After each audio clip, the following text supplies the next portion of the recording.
Your business news now. It's been an eventful week on the economic front. Let's take a quick look at the highlights and what it all means for you, the consumer. The week began with the rand dropping below 16 to the dollar for the first time since December.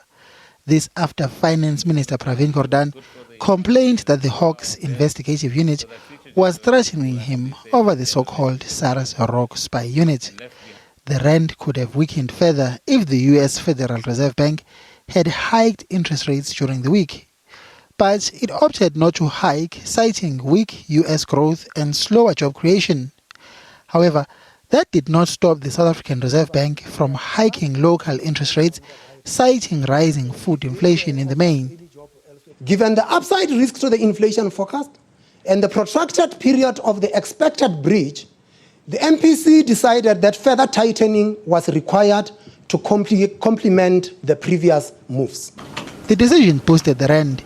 It gained as much as 3% and is trading at around 15 rand 30 to the dollar.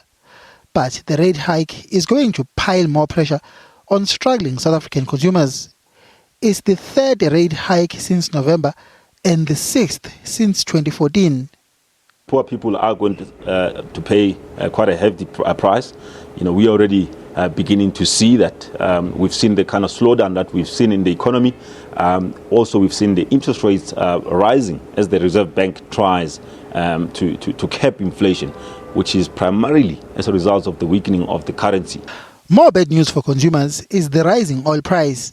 Oil has increased to just above $40 a barrel for the first time since December, on news that the majority of OPEC members now support a freeze on output. They'll meet next month to take a decision.